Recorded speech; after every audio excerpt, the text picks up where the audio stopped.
Let me begin with a caveat. I love much of Stephen Moffat's writing. I love his inventiveness, the way he plays with structure, his ability to conjure eerie atmospheres and really unforgettable villains.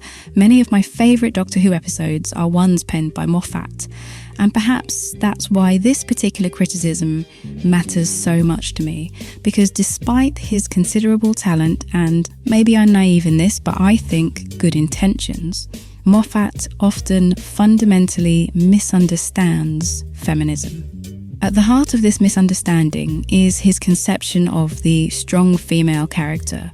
This is probably best exemplified by River Song. River is Moffat's ideal of a powerful woman, assertive, sexually dominant, emotionally detached, egotistical, even ruthless sometimes. But these are not inherently feminist traits. They're traditionally masculine ones.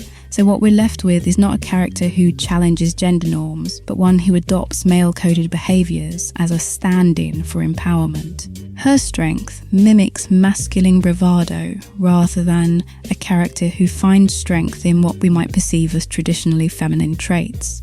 Yes, River exhibits sexual agency, and that can certainly be a form of empowerment, but in her case it often becomes her defining characteristic.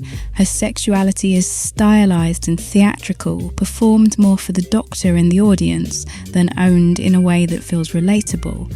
She confidently flirts to entertain without much insight into her emotional complexity. The result is not a rounded female character, but a fetishized performance of what a strong woman supposedly looks like, surface and spectacle.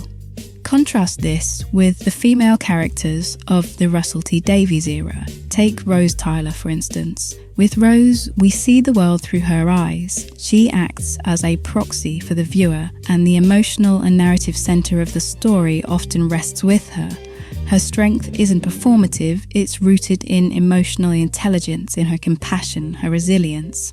She's not invulnerable or detached. In fact, her vulnerability is part of what makes her so relatable. Episodes like Dalek show strength in her capacity for care. She challenges cruelty with humanity and empathy. These are traits that often aren't portrayed as strength through a patriarchal lens. We, the audience, travel alongside Rose and we understand her. Her background is fleshed out, her relationships are explored. She has agency, but she also has depth and development. In contrast, River is presented in fragments. She's a non-linear puzzle to be pieced together by the audience. She's deliberately enigmatic, but the mystery surrounding her often prevents us from truly knowing her. Where characters like Rose, Martha, Donna, Ruby, Belinda all serve as lenses through which we experience the narrative, Moffat's women, River, Clara, and to a certain extent Amy, are framed from the outside. They are viewed, not embodied. This is classic male gaze. These women are often positioned for the amusement and for the intrigue and desire of the male protagonist and by extension the viewer. From the slow pan-up of adult Amy Pond's legs in The 11th Hour to the infamous line about Clara from Lightmare in Silver. A mystery wrapped in an enigma, squeezed into a skirt that's just a little bit too tight. Female characters are reduced to puzzles or eye candy, or often both.